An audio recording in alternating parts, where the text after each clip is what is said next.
So that's my idea of the patriarchy, which is a system of male dominance of society. Yeah, but that's not my sense of the patriarchy. So what's yours? Well, in what sense is our society male-dominated?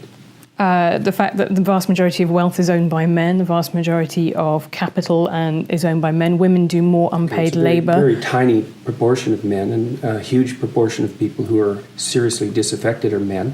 Most people in prison are men. Most people who are on the street are men. Most victims of violent crime are men. Most people who commit suicide are men. Most people who die in wars are men. People who do worse in school are men. It's like, where's the dominance here precisely? What you're doing is you're taking a tiny substrata of hyper-successful men and using that to represent the entire structure of Western society. There's nothing about that that's vaguely appropriate. But I could say equally well that most rape victims are women. Terrible things happen to people of both sexes. And you could say that with perfect utility, but that doesn't provide any evidence for the existence of a male-dominated patriarchy. Well, it just means that terrible things happen to both genders, which they certainly do. But there are almost no women who rape men, for example. So that is an asymmetry there in sexual violence. Well, yes, there's an asymmetry in all sorts of places, but that doesn't mean that Western culture is a male-dominated patriarchy. The fact that there are asymmetries has nothing to do with your basic argument. No, but you might equally... This is a trope that people just accept. Western society is a male-dominated patriarchy. It's like, no, it's not. That's not true. And even if it has a patriarchal structure to some degree, the fundamental basis of that structure is not power, it's competence. That's why our society works. It's only when a structure degenerates into tyranny that the fundamental relationships between people become dependent on power.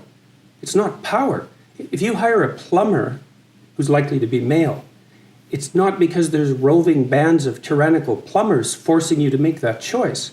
And it's the case with almost every interaction that you have at the face of our culture. You're dealing with people who are offering a service of one form or another, who are usually part of the broad middle class, and what you're looking for is the person who can offer the best service, and you can find it. It's not a consequence of being dominated by anything that's tyrannical.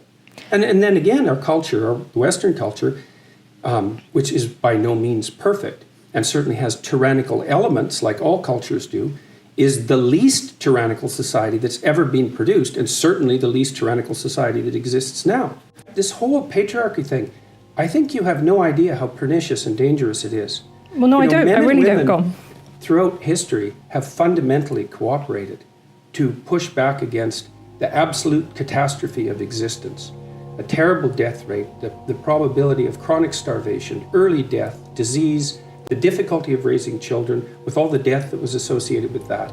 And to look backwards in time and say, well, basically what happened was men took the upper hand and persecuted women in this tyrannical patriarchy is an absolutely dreadful misreading of history. It's a terrible thing to teach young women, and it's a horrible thing to inflict upon men.